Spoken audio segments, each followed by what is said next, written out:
task to kick off a new working group? From defining the charge to selecting the right mix of voices, the work you do before the first meeting is critical. Before you send out that first meeting invite, I'm going to share a few essential steps you can take to set the group up for success from day one. Welcome back to the channel. And if you're new here, I'm Dr. Katie Linder, a certified project manager, change manager, and coach who works full-time leading and supporting teams in higher education. On this channel, I offer real-world examples of how project management translates into the higher ed environment.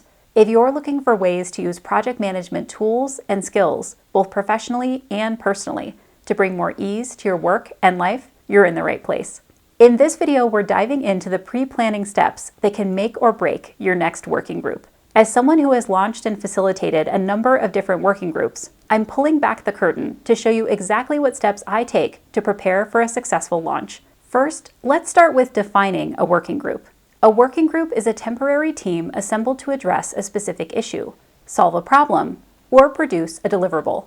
In higher education, these groups often include representatives from across departments or stakeholder groups, and they usually work within a set time frame with clear goals and deliverables. Now that we know what a working group is, let's walk through some high-impact strategies for laying the groundwork before your first meeting. These pre-planning tips will help you think through the logistics, structure, and strategy behind a truly effective working group to build clarity, credibility, and momentum.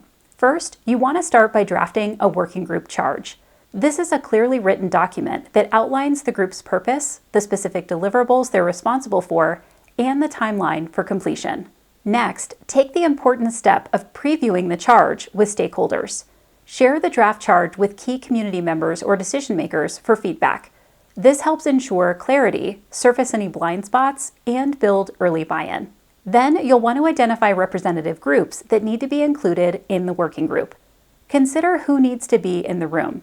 Identify stakeholder groups that should be represented and aim for equity across roles, departments, and identities.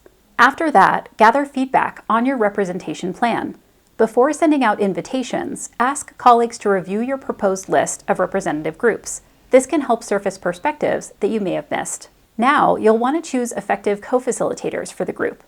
To help guide the group, select 2 co-facilitators. This allows for shared workload, diverse perspectives, and backup when needed. Choose people who are skilled at managing group dynamics and staying focused on goals. Once your working group structure is taking shape, call for volunteers.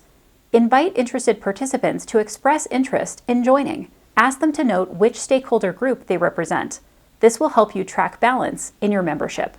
With your list of interested participants, involve the co-facilitators in finalizing membership.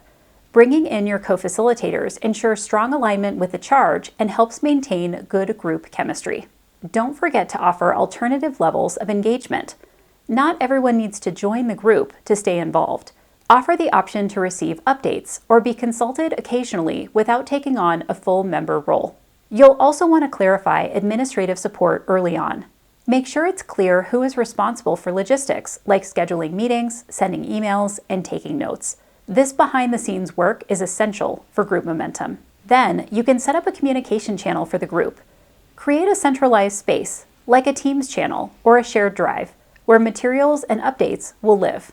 Don't forget to take time to structure that communication channel well. Organize your shared space with folders for meeting notes, key resources, and working drafts, so everyone can quickly find what they need.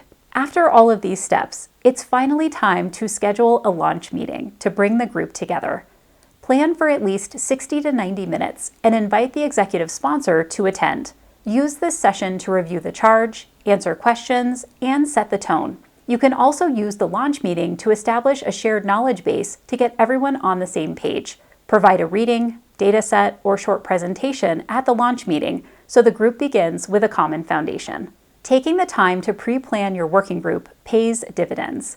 It sets the tone, builds trust, and gives everyone the clarity they need to dive into the work with confidence. Have you ever used any of these strategies when launching a working group? Let me know in the comments below what worked or what you plan to try next. And if you found this video helpful, be sure to subscribe to the channel so you don't miss any future videos. Thanks so much for watching, and I'll see you in the next one.